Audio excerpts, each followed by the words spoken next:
We're live. We're live on Facebook. And we're going to ask Mr. Sheeran Yeah. some questions. Everyone. Hallo und herzlich willkommen erstmal zu diesem Live-Video. Wir sind hier mit Ed Sheeran und James Blunt. Hallo, wie geht's? Und? Do you speak some German? Ja. Hallo. Hallo, ich bin Ed. Amazing. Und ich habe eine kleine Marzipanschwein schon in meiner Hose. Which means I think I have a small marzipan hamster in my trousers or something similar. Well, wenn ihr Fragen habt. Why'd you know that? I don't know. Just a recurring dream or something. I'm not sure. Okay. My childhood. I lived in Germany for a couple of years. Did you? Yeah. And the hamster in my trousers thing, that was just something we did at school. Also, wenn ihr Fragen habt, if you have some questions for Ed Sheeran and James Blunt, you can ask them in the comments below. We have tons of them here. So, let's see what we have here. Everyone says they love you. Thank you. Alisa Maya asked, Ed Sheeran, do you have some extra concerts you're going to play? Next year, we're putting on a lot of tickets for more concerts. There'll actually be more tickets than there are people, so don't worry. Julia Pfeiffer asked, can you touch your nose with your tongue? I can touch Ed's nose with my tongue. Are we going to have to do that now? You have to. I can do that later. You can do it now. No, we do. Go on. Okay. Oh, that's really, really unpleasant. So I had anchovies for lunch, mate. I'm so sorry. I liked it. Ed Sheeran, which song is your personal favorite on Divide? Changes a lot. At the moment, Hearts Don't Break around here. And yours? It's not my favourite. I mean, it's good, man, but you know, I think Perfect is a perfect song. And you know what? Strangely, I think Galway Girl is cool too. Yeah. I'm really happy with Galway Girl because everyone told me that would not work. And I really enjoyed reading a Guardian interview yesterday where the guy was being rude about Galway Girl, and then you just see it going, you know, up and number one everywhere, and you kind of think it's a really nice, satisfying V sign to some miserable little reviewer in the Guardian. Well, reviewers are like, I understand how it was like really, really important 10 years ago before an album came out to have a review, and then that would sell the album. But now it's on like YouTube and Spotify and Apple Music and all of those streaming platforms. Reviewers don't really. They're kind of redundant. It's nice. It's nice when it's nice, but when it's not, it's like, all right. Yeah, exactly. Do you guys sometimes read the comments below your YouTube videos, your songs? Yeah. Yeah. I mean, I try not to, because in my mind, I don't actually know anyone that has a YouTube account that leaves comments, which makes me think that the people that do, yeah, I don't really know what goes on there, but yeah. I normally go on my own one and write my own comments like, this is amazing, hey, incredible, wow, and, you know, can't wait till you're coming on tour here, stuff like that. Yeah. And you've never? No. Oh, I do it all the time. Antonia Walbrot asks, she thinks it would be nice if you could come and play at Ed Sheeran's concert. What do you think of that? Wouldn't it be amazing if I could come and play at one of your concerts just as a support act or something like that? Would be phenomenal. One day, maybe one day, if I think it'd be really good if it was in like one of the biggest continents on the world, if you came and opened up. Like a continent like Asia, or do you mean like somewhere like America? Yeah, I probably think somewhere like America, but you know, that's a pipe dream for now. Okay. Well, you know, my fingers are crossed. Julia asks, do you believe in God or ghosts, or do you have any mysterious experiences? The Holy Ghost. Just tying the two together there. Just Right. Okay. Yeah. Sorry. I think I saw a ghost as a child once. Or maybe I was an adult. You saw a ghost? Well, maybe I was an adult. It was in Ibiza. It was been a long night, if I'm honest. Yeah. So, yeah. Okay. Enya asked, why don't you like your song The Man? It's not that I don't like it. I just kind of think it probably would have been better if I hadn't put it out. Just because when I wrote it first the time I put it out, I did not feel the same way. You know, it was kind of like a release of anger, and then I kind of 4 years later, put it out, and it all kind of subsided, and it just felt a bit weird to put it out. Yeah. David asked, back in the days you said, I don't know which one of you, but maybe you know, one of you said you could imagine that you're going to sell tea at some place, but now you're making music. Could you still think of selling tea? Who's that? I just bought a pub. Have you? Yeah. Where? In Chelsea, in London. And so I'm going to be pulling pints when the music career goes. But you've got a pub as well. Yeah, but it's not like a big one, and it's not open to the public. Can I run up a really, really, really large bill at your pub, and then fall out with you as a friend? I promise you will be running up a huge, great bill there. I can't wait. That's the key. That whenever I've met people that own pubs, they said if you own a pub, always pay your own bill, and that's how it doesn't go down. And don't let your friends. You're going to let your friends have a big tab on you. Yeah, I am really. But is this like you own a pub, or is this like you and like 14 other people? I fully own the pub. I'm the sole trader. Actually, what they were going to do is they were going to make it. They were going to buy this place and turn it into a house, so we'd have lost the pub. So I just thought I need to stop that and keep, a little bit of community. It's a really beautiful old pub in Chelsea, and it needs protecting. What is it still open? I'm going to need to renovate a little bit, but yeah, next time we're in London. I'm in. Can we do lock-ins? Yeah, of course. Cool. Caroline, So this isn't really even an interview anymore. It's just me and James formulating plans for nights out. that's amazing. Caroline asked, do you have a favorite book? Which one is it? I really like his Dark Materials by Philip Pullman. To be honest, I've only really read about 10 books in my lifetime, and 7 of them are Harry Potter, and 3 of them are Philip Pullman. I'm not a big book reader. Yeah, I mean I can read, but I try not to. Vilma asked, if you could write a song with anyone in the world, who would it be? I have an answer to that one. I've had the most amazing experience on this album because, they always talk about your musical influences and inspiration. And on my own album, I got to work with the most amazing people. And the person who blew me away and probably made me want to give up doing music as a whole was Mr. Ed Sheeran. Because to write with him is, not only an honour, but it's a sight to behold. And so, yeah, the writing experience with Ed, for me, was an amazing one. We actually got 2 songs on my album. One called... And they're both out now on iTunes. Both of them are out now. So yeah, what an amazing experience for someone like me to write with the #1 male artist, or maybe just artist in the whole world. Great. Nicole asked, what is your favorite song of this year? It's been quite a short year so far, hasn't it? You mean like the year in... let's just say the year in general. I really like Starving, Hayley Steinfeld. Really like that one. How about you? Not sure I've listened to much other than yours and mine. I really like what The Weeknd's doing at the moment. Yeah. Ed, how are your cats? Asked Nina. They're good, but I think one of them's got something wrong with it because it like follows me into the shower, and then stands there and gets really wet and just kind of like doesn't know where the water's coming from, and then it sort of turns off, and then it like is completely soaked.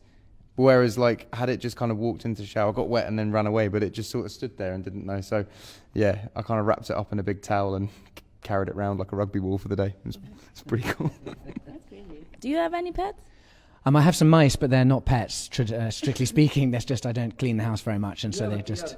Kids like having a pet. Yeah, it's kind of like it's like a tiny little tree monkey, isn't it, really? Sandra asked, Ed, what would you do if your body is full of tattoos, but you want some more? I don't think I'm ever going to get to a point where I've covered every aspect of my body. Would you consider ever doing one on your face in any way, shape or form? No. I don't like really neck tattoos, hand tattoos, or face tattoos. I find it looks a bit... That's when it starts looking a bit sort of like... Yeah. And so the only cool one I see on my face really is Linda Perry has got a tear just under her eye, which is sweet. Do you think it would suit? But that's when you've killed someone, isn't it? Okay. I think know that. I think that's a gang tattoo when you killed someone. Wow. Skeletons in the closet for Linda Perry. I'll be more nervous now and won't go... Stay clear. Do you have any tattoos? I just have a barcode on the sole of my foot. Really? Like when you're shopping, and it has my name, my army rank, and my number, just in case you find my dead body. Is that actually true? No, it's not true. Okay, because that's meant to be the most painful place to get a tattoo. Bottom of your foot. There's a like I think it's like a rumor, but apparently if you get the Lord's Prayer tattooed on the bottom of your foot, you're allowed free tattoos for the rest of your life from all tattoo artists. It's like I've only heard it from a couple of people. Other people haven't heard of it. Right. But apparently because it's so painful, you wouldn't be able to get it done. That's the most painful place. Yeah. That and the palm of your hand, apparently. Really? Yeah. Okay. Steffi asked, "Where's your favorite place in the world?" Mine is at home in Ibiza, in my nightclub in Ibiza, which Ed has been to. Yeah. Did you like it? I loved it. Yeah, I actually the line in Perfect where I said we were barefoot on the grass, listening to our favourite song was at his nightclub in Ibiza. Yeah, where we jumped in the pool fully clothed and then got out and danced. That sounds amazing. Yeah. I think there's always summer, right? It's always warm. It's always summer. Yeah, it's a cool nightclub as well, and I had Ed was my DJ, playing some tunes. You're very welcome. Come along. Yes. Charmaine asked, "What perfume do you use?" Paco Rabanne Million, the big gold bar one. Yeah. How about you, James? Soap. I use soap. Just soap. So you never use perfume, or you just got to the point where you think you don't need it anymore? I'm just too mean to spend the money on perfume, and I just think soap. Yeah, you're also like an army lad, and I don't think your army lads would like the fact that you wore perfume. Really, because the enemy can smell you when you're wearing perfume, and I don't like being tracked. Is that true? Same with asparagus. I just, you don't eat asparagus. And so it came in our ration packs, asparagus. And I would make my soldiers not eat the asparagus because actually you can smell where soldiers have been if they've drunk asparagus. Totally serious. And that's why you've never worn perfume? Yeah. Also, I don't boil my tea to boiling because, if the enemy come over the hill, then, boiling tea is useless. So just make it kind of, unless they're really close up and you just... Yeah, well, then you're really in trouble. Okay, next one. Nicole asked, "Do you have any fears?" Heights. I hate heights. Yeah. Really hate heights. I get weird with heights. And for the Shape of You music video, the original video was me jumping out of a plane. Oh, really? Yeah. Wow. And skydiving and learning the song backwards. And the director didn't know why I couldn't do it, and I was just like, I'm afraid of heights, and he was just like, why? I was like, because I don't like heights. Yeah, I really like. It's a big fear. Okay. What's yours? I think that would have been the most amazing thing to even consider. We're going to throw you out of a plane, and you're going to play the song backwards, so you're going to mouth it backwards. Oh, and I had to learn it in 2 weeks, and one of the weeks I was in Liberia filming for Comic Relief, so I had to learn the whole song backwards. And there was like 4 or 5 people that were just like, "Why can't you do it?" I was like, "Well, I don't like heights, and I've got 2 weeks to do it." Yeah, amazing. I can understand. What about your fears? I don't have any fears. I'm afraid of things. Like I'm a bad passenger in a car. I don't like being a passenger ever. I actually much prefer being on a motorbike. But I'm just, I feel fear of hurting myself in dangerous scenarios. But I don't think there's any one thing I'm afraid of. And try anything once, Ed. Francisca asks, "Are you still nervous before your shows?" Depends what show. Sometimes. Wembley I was very nervous before. Madison Square Garden I was nervous before. I remember being nervous before Brixton. I think every time I move up to another sort of venue size, I've been nervous. Were you nervous for O2? Yeah, I suppose, the things I feel more nervous about are when I'm going on TV shows, when you think, hang on, I don't know any of these guys around me, and someone's going to, you're worrying if you're in a particular foreign country, naming no countries, and you're reliant on them to make things work and things going wrong, then I start to get nervous. You know which country I'm talking about, surely. It's not Germany. It's not England. It's somewhere in between. Somewhere. Oh, really? No. Yeah, okay. Okay. Next one. This is just going out to Germany, huh? Yeah. Maddie's asking, "What's your favorite food?" Bangers and mash, I reckon, or fish and chips. Something very British, with like a really good British ale. And when I used to live in Germany, my favourite food, I would always ask my parents if we could go to a thing called a Schnellimbiss, meaning quick food, which was always sausage and chips, but like a really scummy one on the side of the road. What, like currywurst? Yeah, exactly. That kind of thing. Fuck yeah. Katya asked, when and how did you guys meet for the first time? I remember the first time we actually met. You probably remember the first time we officially met, but it was outside of Rocket music management, which at that point was called 21st Artists. And I was walking out after, I think I just signed there, maybe like a week in, and I was a fan of James's, and I walked out, and my manager had worked on James's records at Atlantic, and I walked out and James was there getting off his motorbike, looking like a kind of rock and roll star, taking off his helmet, and I was like, hi, nice to meet you. And that was my first meeting, but I don't know what you remember. Do you remember this one? I mean, I don't remember, but I had my helmet on and I was confused and trying to look cool, trying not to fall off the motorbike. But yeah, I mean, I think, you know, what I tell people when I always just name drop and I say, oh yeah, Elton John introduced us, which he kind of did. Yeah, he did. Like, it was Elton John's management company. Which I have to say is, for us, has been our most amazing experience because, you know, this man, Elton John, set up a management firm just to look after new musicians and took us, and has championed and helped new musicians. And he took me out on tour around the UK and South America. And, you know, and I know he's helped you along the way. Yeah, he's like, there's not many people that have done what Elton John's done for music in general. Next one from Nicole. What is the longest time you've been without sleep? I bet your one's more than me, and I bet it's not even what everyone else would expect. I bet it's you being in the army and like having like 4 days of having to like. Yeah, I've done 5 days. 5 days.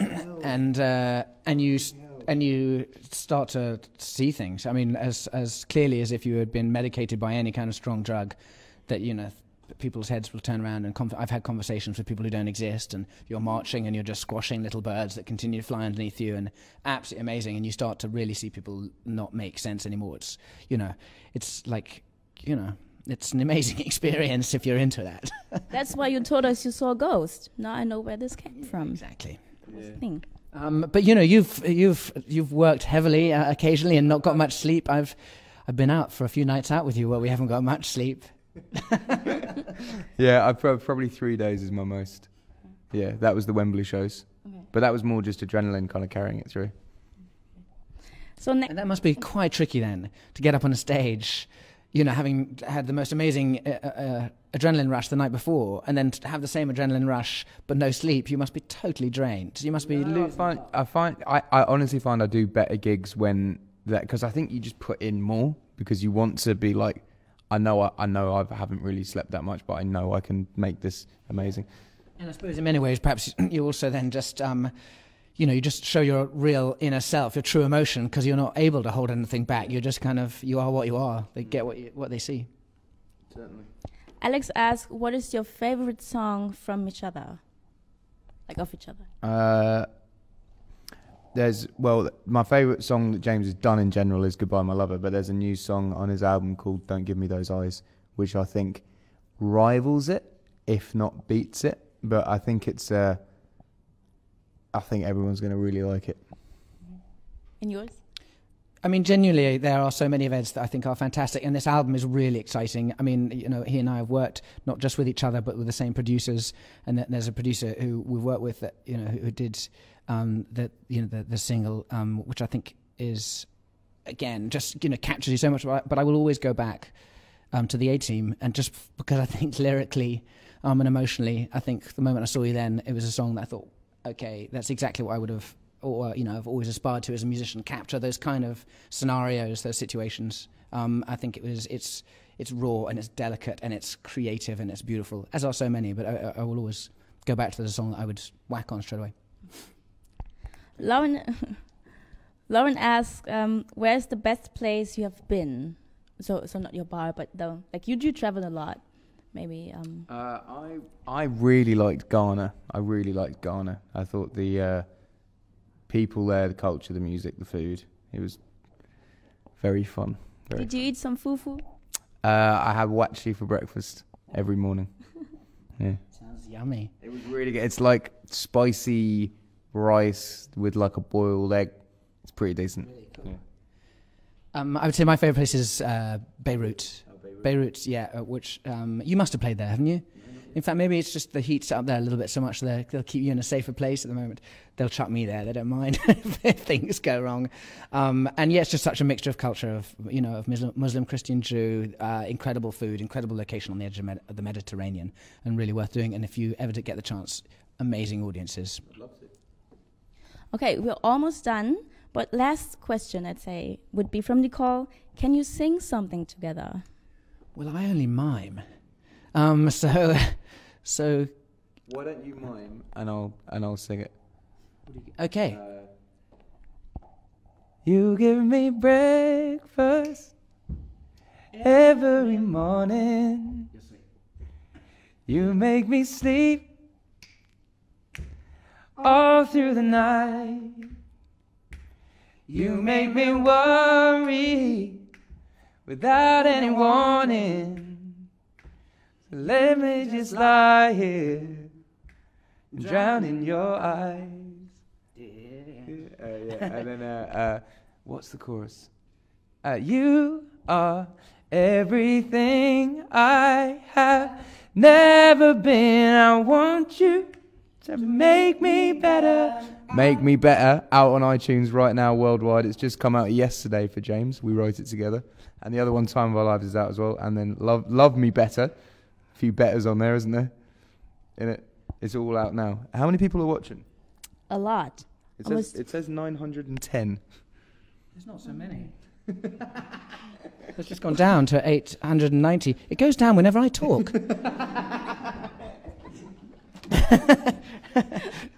Oh my God, let me see if it goes down when I'm singing. I'm in love with the shape of you. It's gone down 700 immediately. No, that's not true. Guys, stay with me. No, it is actually Stay. going down.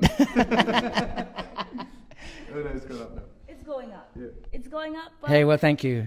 Divide, out now. Ed Sheeran. I'm James Blunt. Mine's out sometime, October 24th. The Afterlove, March 24th. It's got good songs on it. Don't Give Me Those Eyes, which should be the next single. Ben Cook, if you're watching. Vielen Dank fürs Einschalten. Das war's von uns hier von Ed Sheeran und James Blunt. Habt einen schönen Abend. Thank you very much for having us. Dankeschön. What is that from?